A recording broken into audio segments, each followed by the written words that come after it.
अगर आपको अपनी जिंदगी में कोई दुख हो, कोई परेशानी हो, या आप किसी ऐसे रास्ते में फंस गए हों जिसके दो मार्ग हों और आपको समझ ना आ रहा हो कि कौन सा रास्ता चुनना चाहिए, तो आज का यह वीडियो आप लोगों के लिए खास होने वाला है।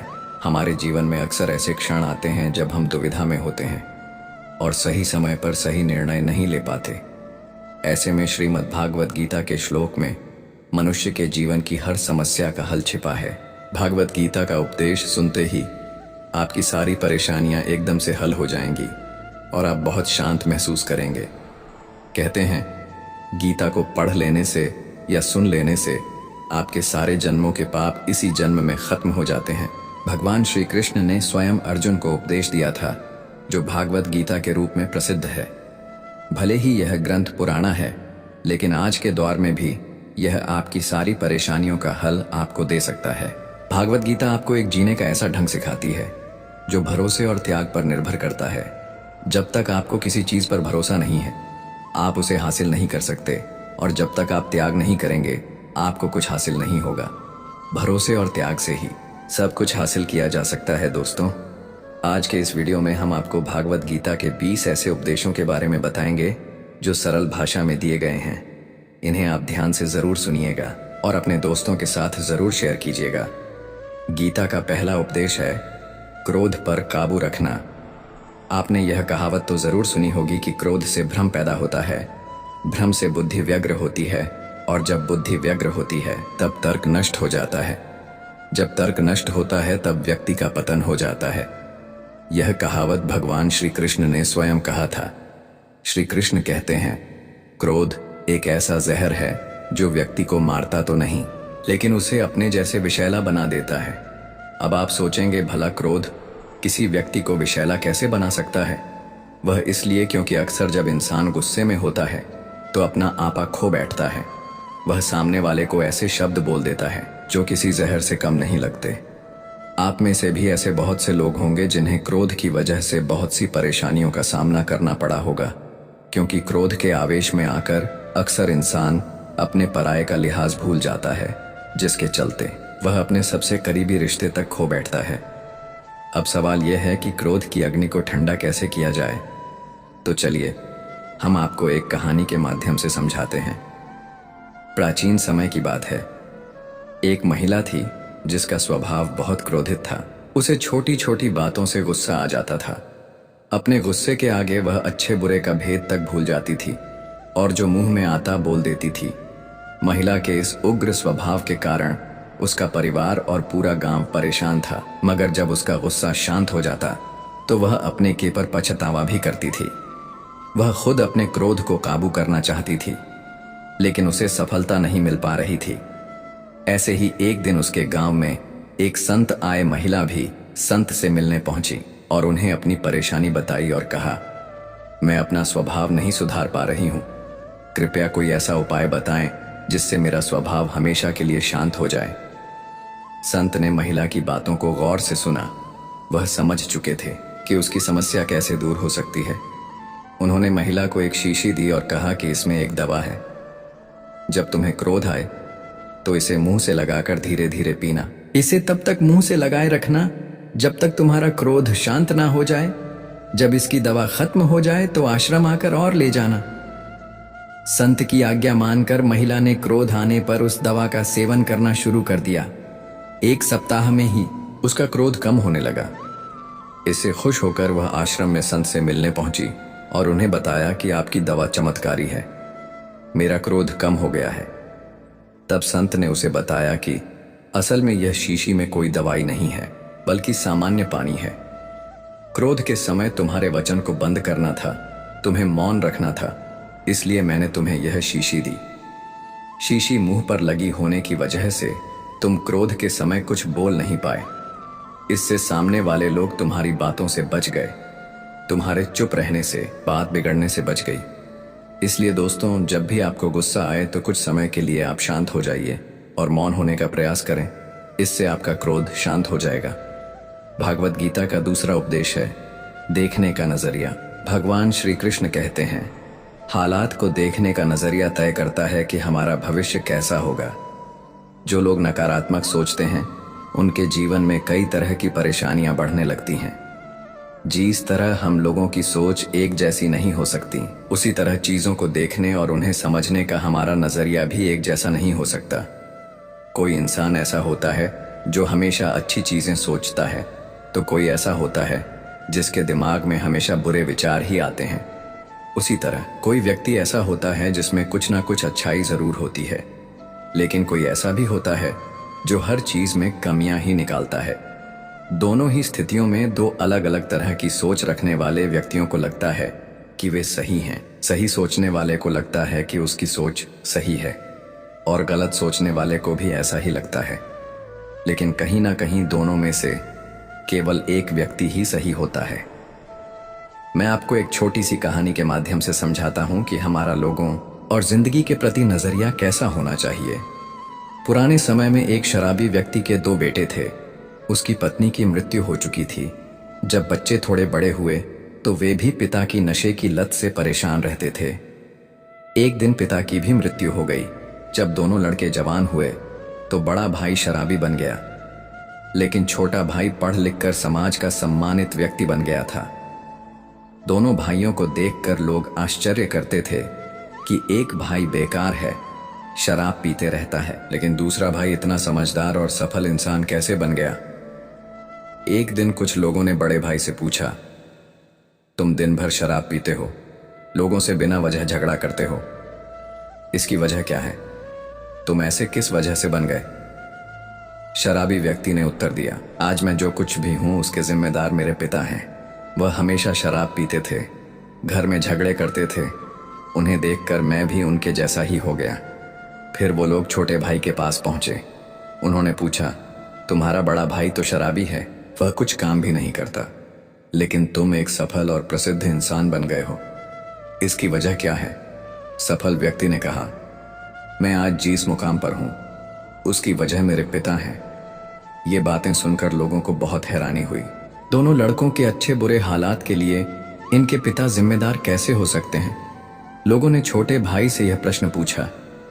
उस व्यक्ति ने बताया, मेरे बड़े भाई ने पिता की बुरी आदतों को अपना लिया, लेकिन मैंने शुरू से ही सोच लिया था कि मुझे पिता की तरह शराबी नहीं बनना है। मैं ऐसा काम नहीं करूंगा जिससे दूसरों को तकलीफ हो, इसलिए मैंने खूब पढ़ाई की और आज मैं एक सफल व्यक्ति हूं। दोस्तों, हमें परिस्थितियों को सकारात्मक सोच के साथ देखना चाहिए। अगर हम अच्छा सोचेंगे तो अच्छा ही होगा। जो लोग नकारात्मक सोचते हैं उनके जीवन में परेशानियां बनी रहती हैं। दूसरों की गलतियों से सीख लेकर सकारात्मक सोच के साथ आगे बढ़ेंगे तो सफलता जरूर मिलती है। भागवत गीता का तीसरा उपदेश है मन पर नियंत्रण। भगवान श्री कृष्ण के इस उपदेश में मन को नियंत्रित करने के बारे में बताया गया है, क्योंकि मन चंचल है, किंतु यह हमारे अधीन है और हमारी अनोखी शक्ति है, जिसके सही उपयोग से हम किसी भी बाधा को पार कर सकते हैं। आपका दिमाग आपके जीवन में अच्छाई के निर्माण के लिए सबसे महत्वपूर्ण है, लेकिन अगर इसका सही उपयोग नहीं किया जाए तो यह आपके जीवन का सबसे विनाशकारी बल भी हो सकता है। आपका मन विशेष रूप से आपके विचार आपके जीवन को प्रभावित करते हैं, और इसलिए जीवन को सही तरह से जीने के लिए हमारा मन पर पूरा प्रभाव होना चाहिए और इसे हमारे अनुकूल ही कार्य करना चाहिए। भागवत गीता में भगवान श्री कृष्ण कहते हैं, मन का बेचैन होना उसका स्वभाव है। हमारे मन को लगता है कि अगर वह अलग अलग बातों के बारे में सोचता रहेगा तो हमें आने वाली हर मुश्किल और मुसीबत से बचा लेगा, पर ऐसा होता नहीं है। हम अपने जीवन का काफी अधिक समय सोच विचार करके परेशान होने में निकाल देते हैं। क्या आप कौवे को कह सकते हैं कि कौ कौ की आवाज न करे, या फिर क्या आप किसी मेंढक को कह सकते हैं कि वह पानी देखते ही छलांग न लगाए? हमारे मन का भी कुछ ऐसा ही हाल है। जीवन में कुछ भी हो, अच्छा या बुरा, हमारा मन उस पर कौ कौ करने लगता है। कौ कौ से मेरा मतलब है चिंता करना, व्याकुल होना कोई बुरी बात होती भी नहीं है, लेकिन मन परेशानी की ऊंची ऊंची लपटें लेने लगता है। कभी कभी तो मुझे ऐसा लगता है कि हम में से कई लोग सिर्फ परेशान होने के लिए ही जीते हैं। सारी परेशानी, पीड़ा और दुविधा अक्सर हमारे मन की बनाई हुई कहानियों होती हैं। इस बात को ध्यान रखें कि आपकी परेशानी सिर्फ आपके मन की एक स्थिति है। इससे छुटकारा पाने के लिए मन को शांत रखते हुए सही उपायों पर काम करना भी आपको ही करना होगा। अगर आप चाहते हैं कि आपका मन शांत हो तो इसे मैं एक कहानी के माध्यम से समझाता हूँ। एक सेठ के पास बहुत धन संपत्ति थी, किंतु फिर भी उसके मन को शांति नहीं थी। एक दिन किसी व्यक्ति ने बताया कि किसी नगर में एक साधु रहते हैं। वह लोगों को ऐसी सिद्धि देते हैं जिससे मनचाही वस्तु प्राप्त हो जाती है। सेठ वह साधु के पास जाकर बोला, महाराज, मेरे पास बहुत पैसा है लेकिन मन की शांति नहीं है। साधु ने कहा, बेटा, जैसा मैं करूं उसे चुपचाप देखते रहना, इससे तुम्हारे मन में शांति करने की युक्ति मिल जाएगी। अगले दिन साधु ने सेठ को कड़ी धूप में बिठाए रखा और स्वयं कुटिया में चले गए। सेठ गर्मी से बेहाल हो गया मगर चुप रहा। दूसरे दिन साधु ने उसे कुछ भी खाने पीने को नहीं दिया और स्वयं तरह तरह के पकवान खाता रहा। सेठ इस दिन भी चुप रहा। तीसरे दिन जब सेठ गुस्से में वहां से जाने लगा तो साधु बोले, क्यों, क्या हुआ? इस बात पर सेठ बोला, महाराज, मैं यहाँ बड़ी आशा लेकर आया था किंतु मुझे यहाँ निराशा ही मिली। इस बात के उत्तर में साधु ने कहा, मैंने तो तुम्हें शांति की युक्ति बता दी। पहले दिन जब मैंने तुम्हें धूप में बैठने के लिए कहा और मैं स्वयं कुटिया में बैठा तो मैंने तुम्हें बताया कि मेरी छाया तुम्हारे काम नहीं आएगी। मैंने तुम्हें भूखा रखा और खुद भर पेट खाया। इससे मैंने तुम्हें समझाया कि मेरी साधना से तुम्हें सिद्ध नहीं मिलेंगे, उसी तरह शांति भी तुम्हें अपनी मेहनत और पुरुषार्थ से ही मिलेंगे। मैं तुम्हारे मन को शांत नहीं कर सकता, इसके लिए तुम्हें खुद ही मन की शांति प्रदान करने वाले काम करने होंगे। यह सुनकर सेठ की आंखें खुल गईं और वह साधु से आशीर्वाद लेकर अपने घर चला गया। दोस्तों, मन को शांत करने के लिए आपको क्रोध और बुरी बातों से बचना होगा। जब तक मन में क्रोध और बुरी बातें चलती रहेंगी तब तक उसमें प्रेम और शांति प्रवेश नहीं कर सकती। भागवत गीता का चौथा उपदेश है खुद का आकलन। भागवत गीता में भगवान श्री कृष्ण कहते हैं कि जिंदगी में सफल होने के लिए पहला काम खुद को पहचानना होता है, अर्थात सफलता की पहली सीढ़ी है खुद को पहचानना। खुद को पहचानकर आप जीवन में अवश्य सफल हो सकते हैं। खुद को पहचानने का मतलब यदि संक्षेप में कहूं तो यह है कि आपके और आपके लक्ष्य के बीच में जो बाधाएं, परेशानियां, रुकावटें, निराशा और असफलता आती है, उन पर विजय प्राप्त करने के लिए खुद को पहचानना आवश्यक होता है। हमें खुद को पहचानने के लिए हमें सबसे पहले अपने आप से बातें करनी होंगी, अर्थात सबसे पहले हमें यह समझने की कोशिश करनी होगी कि मैं कौन हूं, मैं कैसे हूं, ये मेरा अस्तित्व क्या है, ये मेरे अंदर कौन कौन सी क्षमताएं हैं, मेरे अंदर कौन कौन सी कमियां हैं और मेरे अंदर कौन कौन सी अच्छाइयां हैं।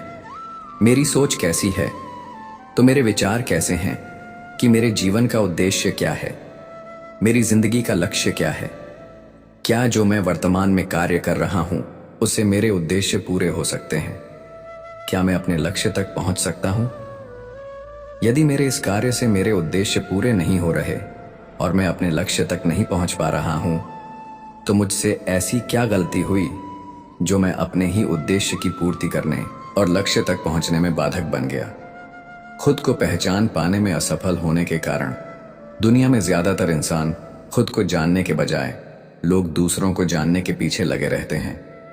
वे दूसरों को जानने में अपना पूरा दिमाग, समय और ताकत लगाते हैं, फिर भी वे सामने वाले इंसान को नहीं जान पाते। यदि इंसान दूसरे को जानने के बजाय खुद को जानने में अपना पूरा दिमाग, समय और अपना पूरा ताकत लगा दे तो वह कुछ ऐसा कर सकता है कि दुनिया उसके कदमों में होगी। उसे खुद भी पता नहीं चलेगा कि उसने ऐसा क्या कारनामा कर दिया। इसीलिए उठो, जागो और अपने आप को पहचानो, अपनी ताकत को पहचानो, तभी आप इतिहास रख सकते हैं।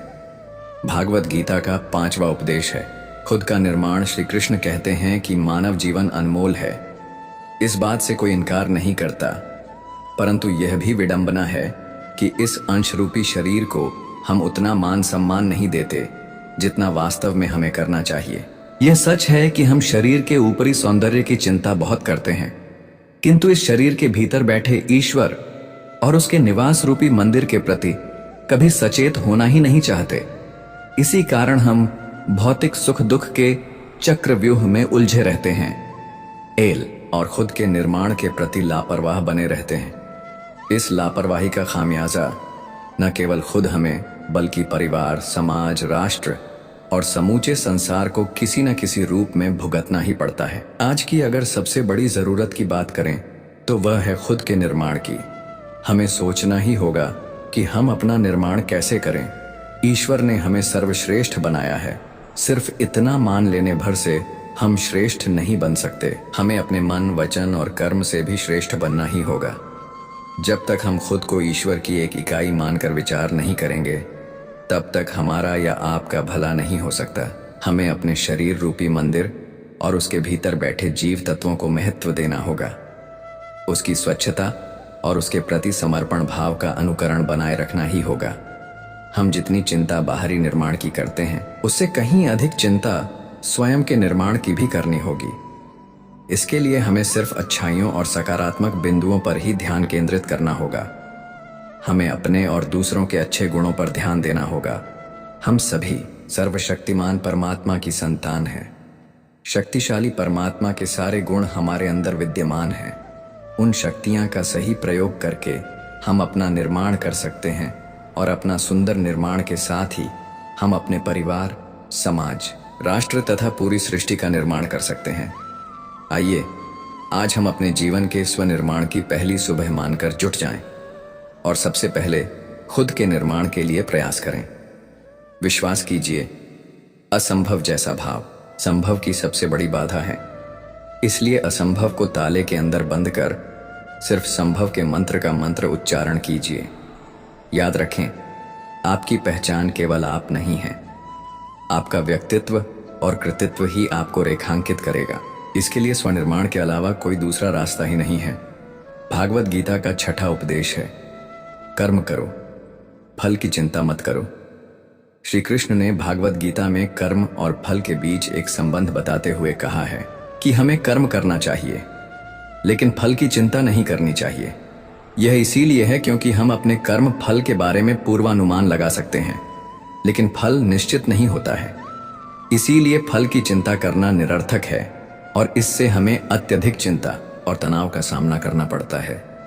श्री कृष्ण आगे कहते हैं कि कर्म करना हमारा कर्तव्य है, लेकिन हमें कर्म फल के बंधन से मुक्त होकर कर्म करना चाहिए। कर्म फल की चिंता से हम अपने कर्तव्य को सही ढंग से नहीं निभा पाते और फल की अपेक्षा करते हुए अपने कर्तव्य को भूल जाते हैं। श्री कृष्ण कहते हैं, जब हम अपने कर्म करते हैं तो हमें अपने कर्तव्य के प्रति उत्साह और संकल्प रखना चाहिए, जो एक सफल जीवन के लिए आवश्यक है। अब मैं आपको एक कहानी के माध्यम से इसे स्पष्ट करता हूँ। एक राजा था जो अपनी प्रजा का बहुत ख्याल रखता था। वह नियमित रूप से अपनी प्रजा के बीच जाता और उनकी समस्याओं को सुनता था और उन्हें हल करने की कोशिश करता था। उसकी कर्तव्य निष्ठा के चर्चे दूर दूर तक फैले हुए थे। एक बार राजा अपने राज्य में भ्रमण के लिए निकले हुए थे, तब उनके कुत्ते का एक बटन टूट गया। यह देखकर राजा ने अपने मंत्री को तुरंत बुलाया और उसे आदेश दिया कि गांव से एक अच्छे दर्जी को बुलाकर उसका बटन सिलवा दें। यह सुनकर मंत्री ने गांव में दर्जी की खोज शुरू कर दी और संयोगवश उसे एक दर्जी भी मिल गया। वह दर्जी अपनी छोटी सी दुकान में काम करता था। मंत्री उसे जल्दी से राजा के पास ले गया। राजा ने दर्जी से पूछा, क्या तुम मेरे कुत्ते का बटन सिल सकते हो? दर्जी बोला, यह तो बहुत ही आसान काम है। दर्जी ने अपने थैले से धागा निकाला और कुत्ते का बटन लगा दिया। राजा यह देखकर बहुत खुश हुआ और दर्जी से पूछा, तुम्हें कितने पैसे दूं? दर्जी ने कहा, इतने छोटे काम के लिए मैं पैसे नहीं ले सकता। राजा ने कहा, नहीं, मैं इसकी कीमत जरूर देंगे। दर्जी ने सोचा कि उसने तो केवल धागा ही लगाया है, तो उसके RS2 मांग लेता हूं। लेकिन फिर दर्जी ने सोचा कि कहीं राजा यह ना सोचे कि मैं इतने से काम के RS2 तो गांव वालों से कितना पैसा लेता होगा। यह सब सोचकर दर्जी ने कहा, जो आपकी इच्छा हो वह दे दीजिए। यह सुनकर राजा ने अपनी हैसियत के अनुसार दर्जी को 2 गांव देने का फैसला किया। राजा ने कहा, कहीं समाज में उसका रुतबा छोटा ना हो जाए, इसलिए वह दर्जी को इतना बड़ा इनाम दे रहा है। दर्जी मन ही मन सोचने लगा कि कहाँ वो RS2 मांग रहा था और अब वह 2 गांवों का मालिक बन गया। दोस्तों, हम सभी अपनी क्षमता के अनुसार सोचते हैं, लेकिन भगवान हमें अपने हिसाब से सब कुछ देते हैं। हम छोटा मांगते हैं, कई बार भगवान हमें उनके देने की क्षमता के अनुसार कुछ बड़ा दे देते हैं। इसलिए श्री कृष्ण ने भागवत गीता में कहा है कि कर्म करो, फल की इच्छा मत करो, और यही इस कहानी का सार भी है। भागवत गीता का 7वां उपदेश है, लक्ष्यों को हमेशा याद रखें। भागवत गीता में श्री कृष्ण कहते हैं, किसी भी लक्ष्य को निर्धारित करने से पहले खुद से 3 सवाल करें। पहला, आप उस काम को क्यों करना चाहते हैं? दूसरा, इसका क्या परिणाम होगा? तीसरा, क्या आपको इसमें सफलता मिलेंगे? यदि इन तीनों सवालों के जवाब आपको आश्वस्त करते हैं, तभी उस लक्ष्य की ओर कदम बढ़ाएं। अपने लक्ष्य के लिए बनाई गई रणनीति के बारे में कभी किसी को ना बताएं। गुप्त रूप से उस दिशा में मेहनत करते रहें। यदि आपके लक्ष्य के मार्ग में कोई विपत्ति आए, तो उससे घबराकर लक्ष्य को बीच में ना छोड़ें। धैर्य के साथ उसका सामना करें और लक्ष्य के प्रति सकारात्मक सोच के साथ प्रयास जारी रखें। याद रखें, जरूरी नहीं कि जैसा आपके साथ पहले हुआ है वैसा ही भविष्य में भी हो। आपके भविष्य को संवारने की गुंजाइश हमेशा आपके हाथ में होती है। हमारे आसपास कुछ लोग होते हैं जो तेजी से सफल हो जाते हैं और जिंदगी में आगे बढ़ जाते हैं। वहीं कुछ लोग लाख कोशिश के बाद भी जिंदगी में सफल नहीं हो पाते। उन्हें सबसे पहले अपने लक्ष्यों को तय करने की जरूरत होती है, ताकि पता चल सके कि किस दिशा में आगे बढ़ना और मेहनत करना है। जिंदगी में सफल होने के लिए अगर लक्ष्य तय करने में दिक्कत होती है, तो इन बातों को हमेशा याद रखें। आप दूसरों के मुताबिक लक्ष्य चुनने की बजाय अपने हिसाब से लक्ष्य को चुनें। जब आप काम को अपने तरीके से हैंडल करने की कोशिश करेंगे, तो लक्ष्य निर्धारित करना आसान हो जाएगा। सपने देखना अच्छी बात है, लेकिन अगर सपनों को हकीकत में पूरा करना चाहते हैं, तो मन से समझने की कोशिश करें कि आप क्या चाहते हैं। लक्ष्य निर्धारित करने के लिए उन्हें पूरा करने के लिए यह समझें कि उन्हें पूरा करने के लिए कितनी ऊर्जा चाहिए। उस हिसाब से लक्ष्य तय करें और आगे बढ़ें। बड़ा लक्ष्य तय करने से अच्छा है कि हमेशा छोटे लक्ष्य बनाएं। मैं आपको इसे एक कहानी के माध्यम से समझाता हूँ। एक गधा था, उसका लक्ष्य था कि वह अपनी जिंदगी में कुछ बड़ा करे। वह गधा कुछ ऐसा करना चाहता था जिससे मरने के बाद भी लोग उसे याद करें और उसका नाम लें। लेकिन वह एक मालिक के अधीन काम करता था। उस मालिक का भी लक्ष्य था कि वह अपने क्षेत्र का सबसे बड़ा व्यापारी बने। अपने लक्ष्य को पूरा करने के लिए मालिक दिन रात काम करता और गधे पर बहुत भारी सामान लादा करता था, ताकि उसे ज्यादा मुनाफा हो सके। गधे को हमेशा डर रहता था कि कहीं वह अपने काम में असफल न हो जाए और उसे खाने के लाले न पड़ जाएं।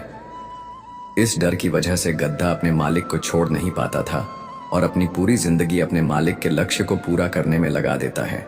जब गधा बूढ़ा हो जाता है, तब उसका मालिक उसे जंगल में मरने के लिए छोड़ देता है। जब वह गधा मरने वाला होता है, तो अपनी जिंदगी के बारे में सोचकर मन ही मन पछताता है। वह सोचता कि क्या होता अगर मैंने एक बार प्रयास किया होता, शायद मेरी जिंदगी कुछ और हो सकती थी। अगर मैंने हिम्मत दिखाई होती तो आज मैं कहीं और होता। अंत में गधा मर जाता है। आजकल की जिंदगी में भी कई लोग इस गधे की तरह ही हैं। वे अपने लक्ष्य पर काम करने के बजाय अपना पूरा समय और ऊर्जा दूसरों के लक्ष्य को पूरा करने में लगा देते हैं। वे अपनी काबिलियत के बावजूद संतुष्ट हो जाते हैं।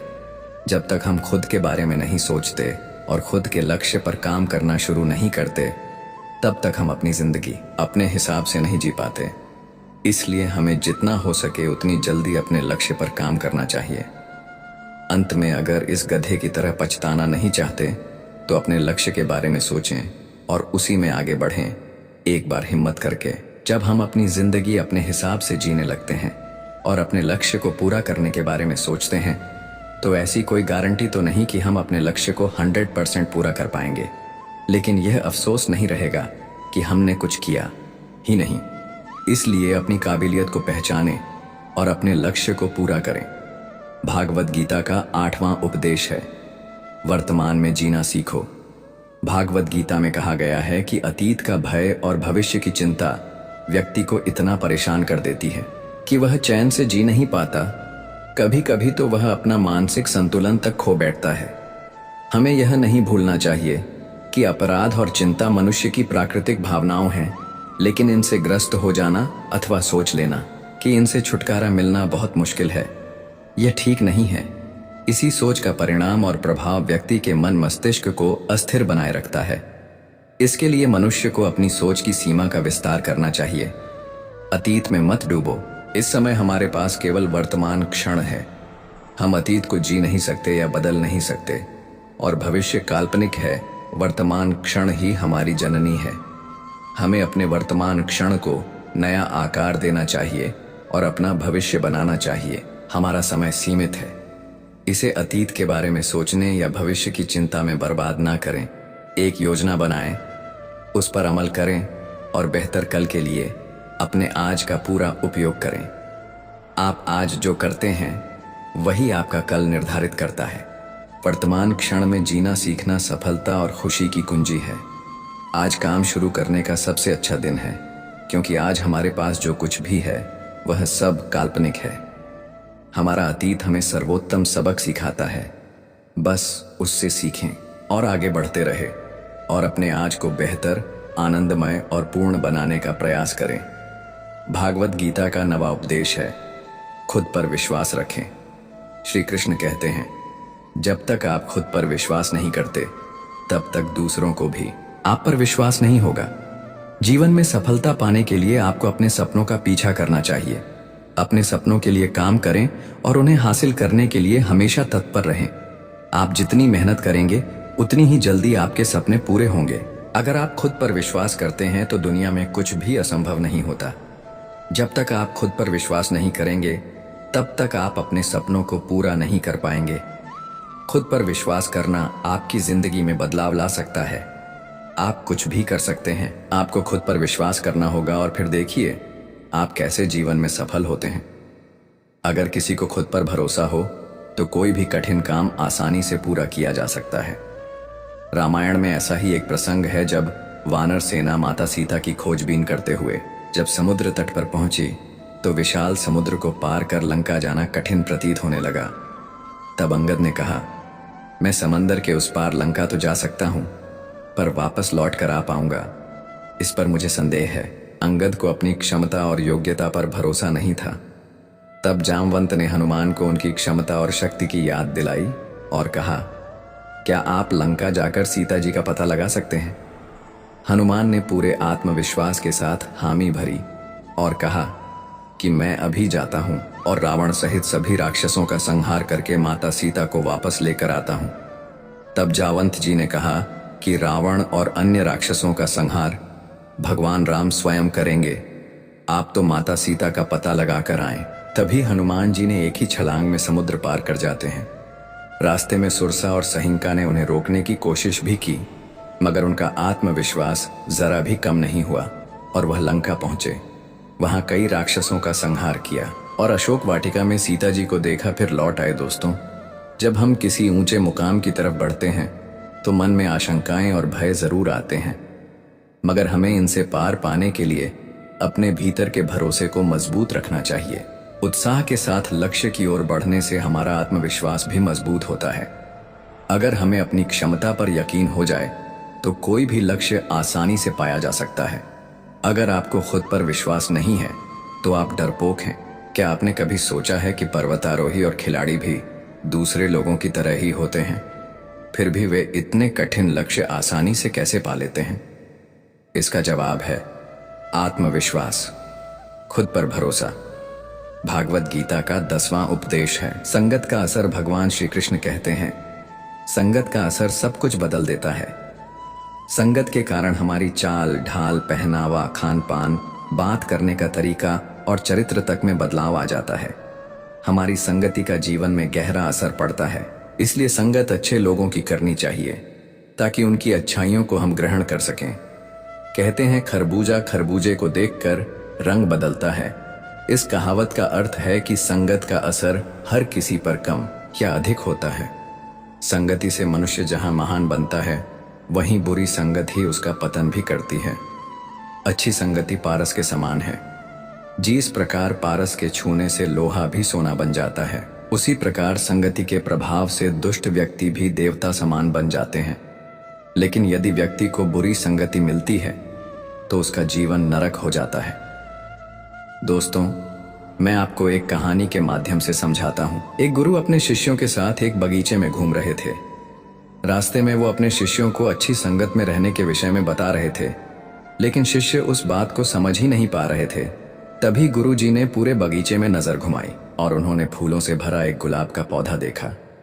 उन्होंने पास खड़े शिष्यों में से एक शिष्य से उस गुलाब के पौधे के नीचे से थोड़ी सी मिट्टी लाने को कहा। शिष्य उसी समय गया और गुलाब के पौधे के नीचे से मिट्टी लेकर आया। जैसे ही वह मिट्टी गुरु के हाथों में थमाने को आगे बढ़ा, गुरु जी बोले, वत्स, ये मिट्टी मैंने अपने लिए नहीं मंगवाया है। सभी शिष्य गुरु की तरफ देखने लगे। तभी गुरु जी ने फिर से बोलना शुरू किया, इस मिट्टी को सूंघ कर देखो। गुरु का आदेश मानते हुए शिष्य ने मिट्टी को अपनी नाक से लगाया और बोला, गुरु जी, इसमें तो गुलाब की बड़ी अच्छी खुशबू आ रही है। तब संत जी बोले, बच्चों, जानते हो इस मिट्टी में इतना सुंदर खुशबू क्यों आ रही है? क्योंकि इस मिट्टी पर गुलाब के फूल टूट टूट कर गिरते रहते हैं। धीरे धीरे ये उसी मिट्टी के साथ घुल मिल जाते हैं, तभी मिट्टी में भी गुलाब की खुशबू आने लगती है। ऐसा ही हमारे जीवन में होता है। जब हम अच्छे लोगों के साथ रहते हैं तो उनकी अच्छी बातें हमारे अंदर आने लगती हैं। जैसे गुलाब के पंखुड़ियों के पास रहने के कारण उस मिट्टी में से गुलाब की खुशबू आने लगी है, उसी प्रकार जो व्यक्ति जैसे व्यक्ति के साथ रहता है उसमें वैसे ही गुण दोष आ जाते हैं। दोस्तों, हमें हमेशा अपनी संगति अच्छे लोगों के साथ रखनी चाहिए, जिससे हम भी एक अच्छा इंसान बन सकें। भागवत गीता का 11वां उपदेश है, अधूरा ज्ञान। श्री कृष्ण कहते हैं, ज्ञानी और अज्ञानी व्यक्ति को आसानी से समझाया जा सकता है, लेकिन अर्धज्ञानी व्यक्ति को स्वयं ब्रह्मा जी भी नहीं समझा सकते। अधूरा ज्ञान खतरनाक होता है। ऐसा ज्ञान किसी काम का नहीं होता, जिसकी वजह से किसी भले इंसान का नुकसान होता है। अधूरा ज्ञान किस तरह नुकसान पहुंचा सकता है, आपको एक कहानी के द्वारा बताता हूं। पुराने समय में एक सेठ का व्यापार बहुत अच्छा चल रहा था। उसने आसपास के गांवों में भी अपना व्यापार बढ़ाने की योजना बनाई।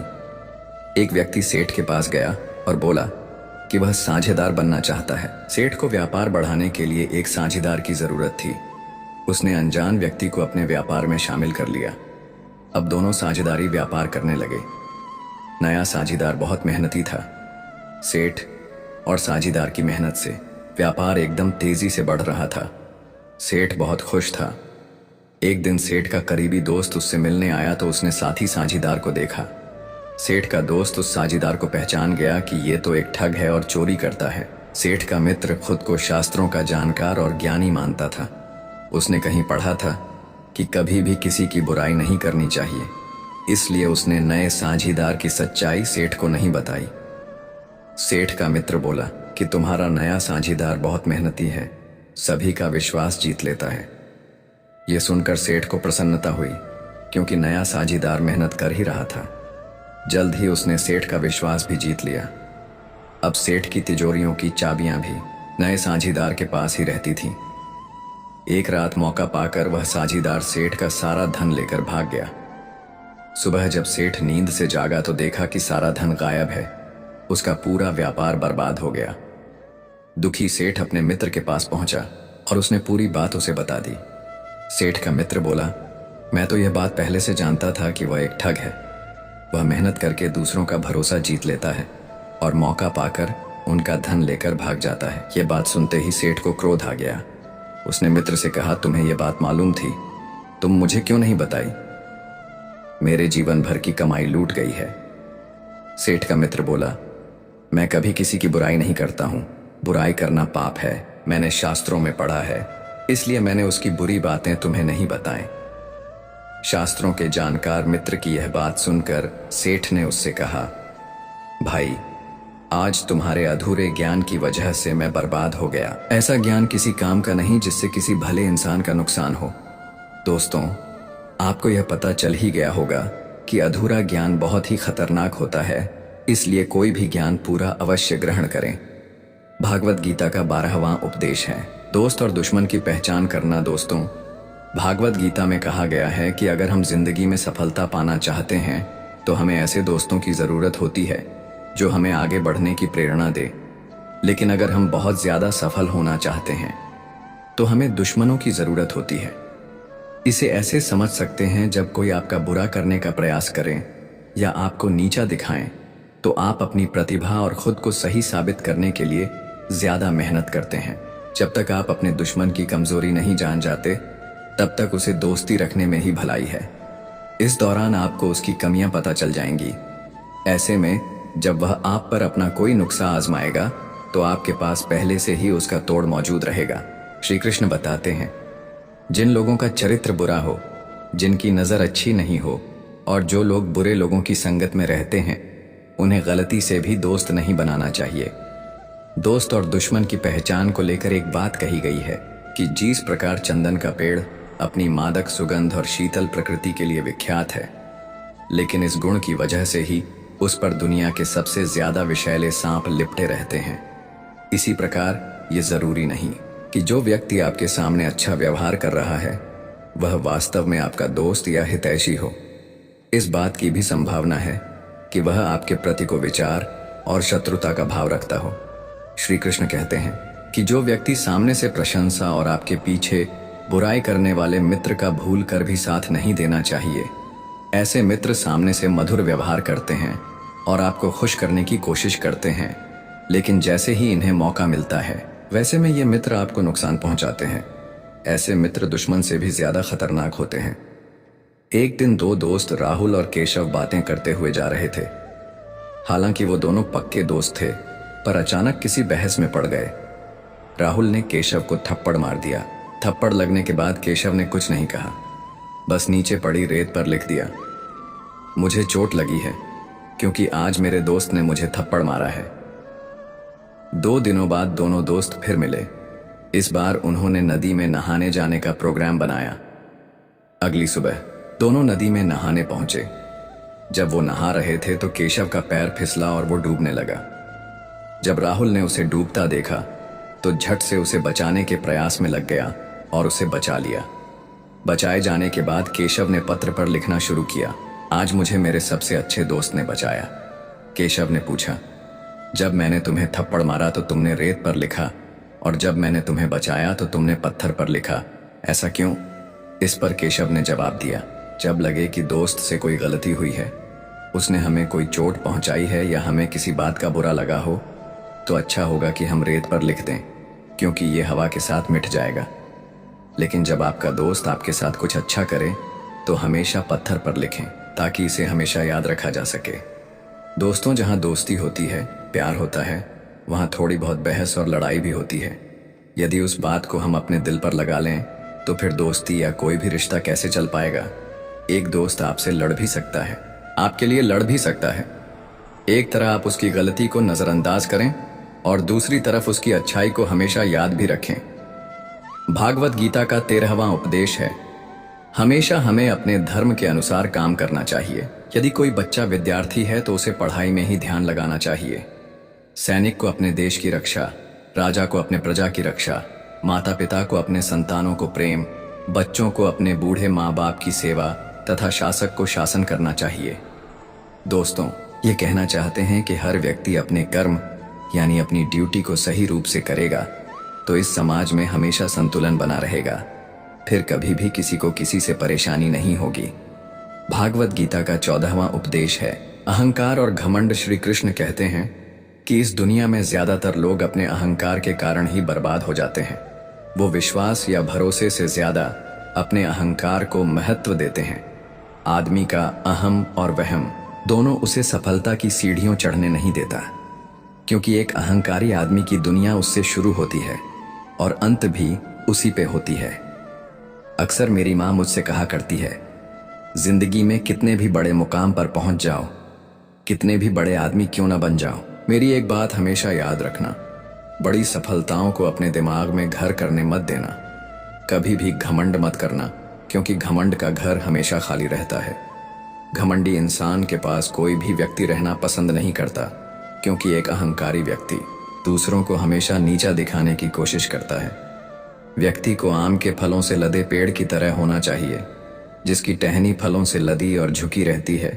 जीतने फल लगते जाते हैं, वह उतना ही झुकता जाता है। बड़ी बड़ी सफलताएं मिलने का वास्तविक अर्थ वैसा ही है। हमें लदे हुए फलों की टहनियों की तरह विनम्रता से झुकना होगा। हम खुद पर गर्व कर सकते हैं, लेकिन घमंड नहीं। आप कड़ी मेहनत करते हैं और जब आप सफल होते हैं तब आपके अंदर एक विनम्र संतुष्टि की भावना पैदा होती है। इसे ही गौरव कहा जाता है। लेकिन जब आपकी सफलता आपके दिमाग पर चढ़ जाती है तब यह अहंकार का रूप ले लेती है। हम में से ज्यादातर लोगों को लगता है कि वो सब कुछ जानते हैं, उन्हें किसी से सीखने की जरूरत नहीं है। हाँ, ये हो सकता है कि आप बहुत कुछ जानते हो, लेकिन जिस दिन आप कहते हैं कि आप सब कुछ जानते हैं उस दिन आप खुद को एक अहंकारी व्यक्ति कह सकते हैं। आप बहुत कुछ जानते हैं लेकिन सब कुछ नहीं। अहंकारी व्यक्ति अपनी जिंदगी में ज्यादा लंबा सफर तय नहीं कर सकता, क्योंकि उसका नजरिया मैं सब कुछ जानता हूं वाला होता है। अहंकार को अपने दिमाग में घर करने मत दीजिए, नहीं तो आपने जितनी जल्दी सफलता की सीढ़ियों चढ़ी हैं, आपको वहीं से नीचे उतरने में देर नहीं लगेगी। भागवत गीता का 15वां उपदेश है बदलाव। श्री कृष्ण कहते हैं कि बदलाव ही जीवन का नाम है। किसी भी इंसान को कभी बदलाव से नहीं डरना चाहिए, क्योंकि बदलाव हमेशा एक परिवर्तन लेकर आते हैं और यह परिवर्तन हमेशा अच्छे के लिए ही होता है। अगर जीवन में बदलाव ना हो तो हम वहीं रह जाएंगे जहां हम आज हैं। हम कभी भी आगे नहीं बढ़ पाएंगे। कभी कभी बदलाव या परिवर्तन हमें कष्ट भी देते हैं, पर ये कष्ट हमेशा के लिए नहीं रहते और आगे चलकर हमेशा सुख देते हैं। आपने नदी के पानी को कभी सड़ते हुए नहीं देखा होगा, क्योंकि नदी हमेशा परिवर्तित या बहती हुई रहती है, कभी रुकती भी नहीं है। लेकिन एक तालाब का पानी जब परिवर्तित नहीं होता है, जिसमें बदलाव नहीं आता है, वह धीरे धीरे सड़ जाता है। ठीक उसी तरह हमारे जीवन में परिवर्तन या बदलाव जरूरी है। जिस दिन यह बदलाव रुक जाएगा उस दिन हम नष्ट हो जाएंगे। भागवत गीता का 16वां उपदेश है आलस्य, कायरता और डर। श्री कृष्ण कहते हैं आलस्य, डर और कायरता मनुष्य के वो दुश्मन हैं जो इसे सफल होने से रोकते हैं। अगर आपको सफल होना है तो आपको अपना आलस्य त्यागना होगा। अगर आप आगे बढ़ना चाहते हैं तो आपको अपना डर छोड़ना होगा। एक आलसी और डरपोक व्यक्ति न अपने लक्ष्य को पा सकता है, न ही वह अपने सपनों को पूरा कर सकता है और न ही वह किसी युद्ध में विजय प्राप्त कर सकता है। इसीलिए अगर आप अपने लक्ष्य को पाना चाहते हैं, अपने सपनों को पूरा करना चाहते हैं, तो अपनी जिंदगी से आलस्य और डर को निकाल दीजिए, क्योंकि डर आपको वो सभी काम करने से रोकता है जो आप करना चाहते हैं और आलस्य आपको वो काम करने ही नहीं देता जो आप करना चाहते हैं। भागवत गीता का 17वां उपदेश है आत्मा। भागवत गीता में श्री कृष्ण युद्ध के मैदान में कहते हैं मनुष्य का शरीर विनाशी है, उसका कोई अस्तित्व नहीं, लेकिन मनुष्य का आत्मा अविनाशी है। आत्मा कभी नहीं मरता, यह सदा अमर रहती है। आत्मा को न तो कोई शस्त्र मार सकता है, न कोई अस्त्र मार सकता है। मनुष्य का शरीर मृत्यु के बाद 5 तत्वों में विलीन हो जाता है, लेकिन आत्मा दोबारा नए शरीर में जन्म लेती है। वह व्यक्ति कभी किसी के मरने का शौक नहीं मनाता, क्योंकि उसे पता है केवल शरीर मारा है, आत्मा तो जिंदा है। शरीर का नाश होने के बाद आत्मा दोबारा किसी अन्य शरीर का रूप लेगी। इस सृष्टि में जो भी जन्म लेता है वह निश्चित रूप से मरता है। यह सनातन सत्य है जिसे कोई टाल नहीं सकता। मनुष्य, पशु, पंछी, जीव, पेड़, पौधे, हर सांस लेने वाले प्राणी जन्म के साथ अपने मृत्यु की भी तारीख लिखवा कर आते हैं। इस सत्य से परिचित होने के बावजूद जीवन पर्यंत सब कुछ पाने की लालसा करता है और चीजों को पाने के लिए मनुष्य जीवन भर संघर्ष करता है। जिसे पाने के लिए अपनों से लड़ जाने को तैयार रहता है, जिसे पाने के लिए सब कुछ कर जाता है, उनमें से कोई भी चीज मृत्यु के दौरान उसके साथ नहीं जाती है। हर मनुष्य को जीवन के सत्य को अपनाकर संतुष्ट रहना चाहिए। भागवत गीता का 18वां उपदेश है एक ही कर्म किसी के लिए पाप बन जाता है और दूसरे के लिए पुण्य बन जाता है। श्री कृष्ण कहते हैं व्यक्ति जो कर्म कर रहा है वह पाप है या पुण्य, ये कार्य को करते हुए देखकर नहीं कहा जा सकता। व्यक्ति किसी भी कर्म को जिस भावना से करता है वही उस व्यक्ति के कर्म को पाप और पुण्य के रूप में परिभाषित करता है। उदाहरण के लिए कोई व्यक्ति धन के लालच में किसी की हत्या कर देता है, वहीं दूसरा व्यक्ति किसी की जान बचाने के लिए किसी दुष्ट व्यक्ति की हत्या कर देता है। यहाँ दोनों व्यक्तियों द्वारा किसी की हत्या की गई है, दोनों का ही कर्म समान है, लेकिन दोनों का कर्म पाप का भागीदारी नहीं है। लूट के उद्देश्य से हत्या करने वाले व्यक्ति का कर्म पाप का भागीदारी होगा, लेकिन किसी के जान बचाने के उद्देश्य से दुष्ट व्यक्ति की गई हत्या पाप की श्रेणी में नहीं आएगा। भागवत गीता का 19वां उपदेश है, भगवानों में कोई छोटा बड़ा नहीं होता। आज संसार के मानव विभिन्न धर्मों में बढ़ चुके हैं और वे धर्म, संप्रदाय और भगवान के नाम पर लड़ते झगड़ते हैं, लेकिन उन्हें नहीं पता है कि संसार में ईश्वर के कई रूप हैं और इनमें कोई भी छोटा या बड़ा नहीं है। परमात्मा का हर एक रूप समान है। जिस तरह से हर एक नदी अंत में सागर में जाकर मिलती है, उसी तरह हर एक धर्म परमात्मा रूपी सागर में जमा होती है। इस संसार के निर्माता एक ही परमपिता हैं, इसलिए हर एक इंसान को धर्म जात से परे एक ईश्वर की आराधना करते हुए मिलजुल कर रहना चाहिए। भागवत गीता का 20वां उपदेश है, सही समय की प्रतीक्षा करना मूर्खता है। भागवत गीता में भगवान श्री कृष्ण अर्जुन को कहते हैं, किसी चीज को शुरू करने के लिए कोई भी सही समय नहीं होता। मनुष्य जब कोई चीज शुरू करता है वही उसके लिए सही समय होता है। जो मनुष्य सही समय के इंतजार में रहता है उसके लिए सही समय कभी नहीं आता और वह कभी भी अपने काम को शुरू नहीं कर पाता। ऐसे मनुष्य जीवन भर सही समय का इंतजार करते ही रहते हैं और कभी सफलता प्राप्त नहीं कर पाते। इसलिए मनुष्य को चाहिए कि सही समय की प्रतीक्षा करने के बजाय वह अभी से काम को शुरू करे। इसी में एक कहानी के माध्यम से समझाता हूँ। एक बार एक आदमी सत्संग में जाता है। वहां पर वह एक महात्मा जी को यह कहते हुए सुनता है, समय बहुत मूल्यवान होता है, समय की मनचाही कीमत प्राप्त की जा सकती है। वो आदमी महात्मा जी का यह कथन सुनकर बहुत खुशी खुशी लोग से जाकर कहते हैं, भाई मेरा समय बहुत कीमती है, लेकिन अगर आप चाहें तो रोज 200 के हिसाब से मेरा समय ले सकते हैं। तो लोग उस आदमी से कहते हैं, अगर हम तुम्हारा समय खरीदेंगे तो उसमें क्या क्या करोगे?